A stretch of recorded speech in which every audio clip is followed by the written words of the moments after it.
अध्याय 78 दंतवक्त्र और विदुरथ का उद्धार तथा तीर्थ यात्रा में बलराम जी के हाथ से सूत जी का वध। श्री सुखदेव जी कहते हैं, परीक्षित, शिशुपाल, शाल्व और पौंड्रक के मारे जाने पर उनकी मित्रता का ऋण चुकाने के लिए मूर्ख दंतवक्त्र अकेला ही पैदल युद्ध भूमि में आधम का। वह क्रोध के मारे आग बबूला हो रहा था। शस्त्र के नाम पर उसके हाथ में एकमात्र गदा थी, परंतु परीक्षित, लोगों ने देखा वह इतना शक्तिशाली है कि उसके पैरों की धमक से पृथ्वी हिल रही है। भगवान श्री कृष्ण ने जब उसे इस प्रकार आते देखा तब झटपट हाथ में गदा लेकर वे रथ से कूद पड़े। फिर जैसे समुद्र के तट की भूमि उसके ज्वार भाटे को आगे बढ़ने से रोक देती है, वैसे ही उन्होंने उसे रोक दिया। घमंड के नशे में चूर करुष नरेश दंतवक्त्र ने गदा तानकर भगवान श्री कृष्ण से कहा, बड़े सौभाग्य और आनंद की बात है कि आज तुम मेरी आंखों के सामने पड़ गए।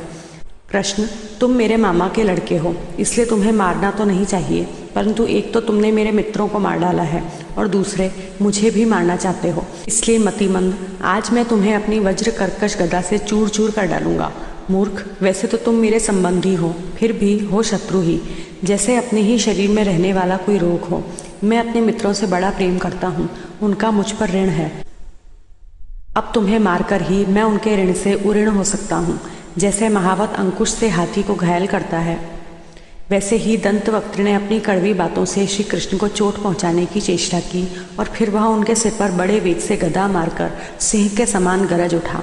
रणभूमि में गदा की चोट खाकर भी भगवान श्री कृष्ण टस से मस न हुए। उन्होंने अपने बहुत बड़ी कौमोद की गदा संभालकर उससे दंतवक्त्र के वक्षस्थल पर प्रहार किया। गदा की चोट से दंतवक्त्र का कलेजा फट गया। वह मुंह से खून उगलने लगा। उसके बाल बिखर गए, भुजाएं और पैर फैल गए। निदान निष्प्राण होकर वह धरती पर गिर पड़ा। परीक्षित, जैसा कि शिशुपाल की मृत्यु के समय हुआ था, सब प्राणियों के सामने ही दंतवक्त्र के मृत शरीर से एक अत्यंत सूक्ष्म ज्योति निकली और वह बड़ी विचित्र रीति से भगवान श्री कृष्ण में समा गई। दंतवक्त्र के भाई का नाम था विदुरथ। वह अपने भाई की मृत्यु से अत्यंत शोकाकुल हो गया। अब वह क्रोध के मारे लंबी लंबी सांस लेता हुआ हाथ में ढाल तलवार लेकर भगवान श्री कृष्ण को मार डालने की इच्छा से आया। राजेंद्र, जब भगवान श्री कृष्ण ने देखा कि अब वह प्रहार करना ही चाहता है, तब उन्होंने अपने छुरे के समान तीखी धार वाले चक्र से किरीट और कुंडल के साथ उसका सिर धड़ से अलग कर दिया। इस प्रकार भगवान श्री कृष्ण ने शाल्व, उसके विमान सौभ, दंतवक्त्र और विदुरथ को, जिन्हें मारना दूसरों के लिए अशक्य था, मारकर द्वारकापुरी में प्रवेश किया। उस समय देवता और मनुष्य उनकी स्तुति कर रहे थे। बड़े बड़े ऋषि मुनि, सिद्ध गंधर्व, विद्याधर और वासुकी आदि महानाग, अप्सराएं, पितर, यक्ष, किन्नर तथा चारण उनके ऊपर पुष्पों की वर्षा करते हुए उनकी विजय के गीत गा रहे थे। भगवान के प्रवेश के अवसर पर पुरी खूब सजा दी गई थी और बड़े बड़े वृष्णिवंशी यादव वीर उनके पीछे पीछे चल रहे थे। योगेश्वर एवं जगदीश्वर भगवान श्री कृष्ण इसी प्रकार अनेकों खेल खेलते रहते हैं। जो पशुओं के समान अविवेकी हैं, वे उन्हें कभी हारते भी देखते हैं, परंतु वास्तव में तो वे सदा सर्वदा विजयी ही हैं। एक बार बलराम जी ने सुना कि दुर्योधन आदि कौरव पांडवों के साथ युद्ध करने की तैयारी कर रहे हैं। वे मध्यस्थ थे, उन्हें किसी का पक्ष लेकर लड़ना पसंद नहीं था, इसलिए वे तीर्थों में स्नान करने के बहाने द्वारका से चले गए। वहां से चलकर उन्होंने प्रभास क्षेत्र में स्नान किया और तर्पण तथा ब्राह्मण भोजन के द्वारा देवता, ऋषि, पितर और मनुष्यों को तृप्त किया। इसके बाद वे कुछ ब्राह्मणों के साथ जिधर से सरस्वती नदी आ रही थी उधर ही चल पड़े। वे क्रमशः प्रथुदक, बिंदुसर, त्रितकूप, सुदर्शन तीर्थ, विशाल तीर्थ, ब्रह्म तीर्थ, चक्र तीर्थ और पूर्ववाहिनी सरस्वती आदि तीर्थों में गए। परीक्षित, तदनंतर यमुना तट और गंगा तट के प्रधान तीर्थों में होते हुए वे नैमिषारण्य क्षेत्र में गए। उन दिनों नैमिषारण्य क्षेत्र में बड़े बड़े ऋषि सत्संग रूप महान सत्र कर रहे थे।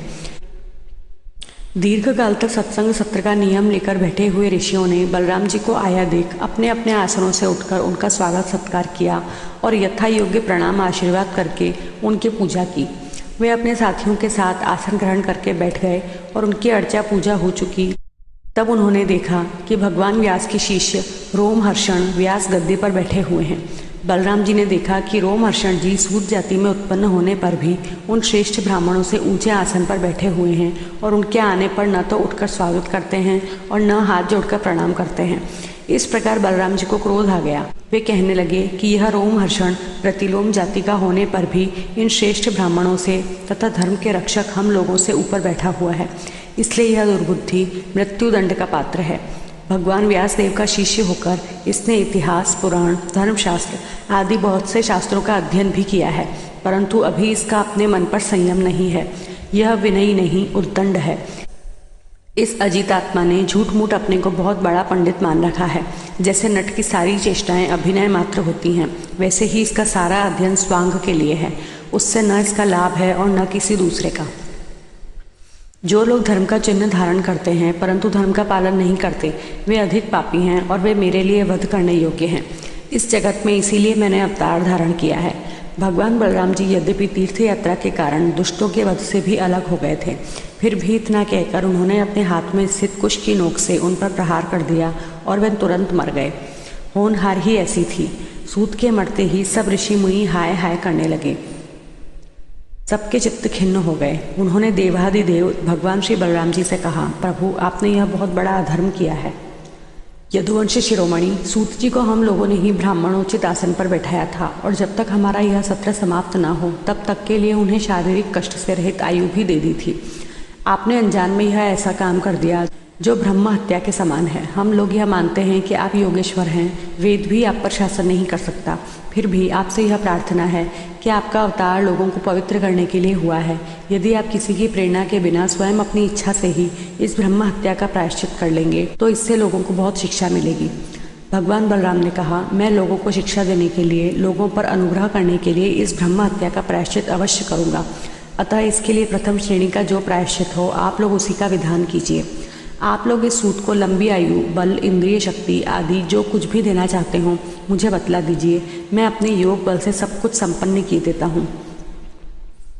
ऋषियों ने कहा, बलराम जी आप ऐसा कोई उपाय कीजिए जिससे आपका शस्त्र, पराक्रम और इनकी मृत्यु भी व्यर्थ न हो और हम लोगों ने इन्हें जो वरदान दिया था वह भी सत्य हो जाए। भगवान बलराम जी ने कहा, ऋषियों वेदों का ऐसा कहना है कि आत्मा ही पुत्र के रूप में उत्पन्न होता है, इसलिए रोमहर्षण के स्थान पर उनका पुत्र आप लोगों को पुराणों की कथा सुनाएगा। उसे मैं अपनी शक्ति से दीर्घायु, इंद्रिय शक्ति और बल दिए देता हूँ। ऋषियों इसके अतिरिक्त आप लोग और जो कुछ भी चाहते हो मुझसे कहिए, मैं आप लोगों की इच्छा पूर्ण करूँगा। अनजान में मुझसे जो अपराध हो गया है उसका प्रायश्चित भी आप लोग सोच विचार कर बतलाइए, क्योंकि आप लोग इस विषय के विद्वान हैं। ऋषियों ने कहा, बलराम जी इलवल का पुत्र बलवल नाम का एक भयंकर दानव है। वह प्रत्येक पर्व पर यहाँ आ पहुँचता है और हमारे इस सत्र को दूषित कर देता है। यदुनंदन वह यहाँ आकर पीप, खून, विष्ठा, मूत्र, शराब और मांस की वर्षा करने लगता है। आप उस पापी को मार डालिए, हम लोगों की यह बहुत बड़ी सेवा होगी।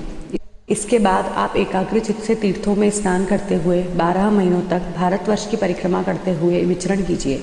इससे आपकी शुद्धि हो जाएगी।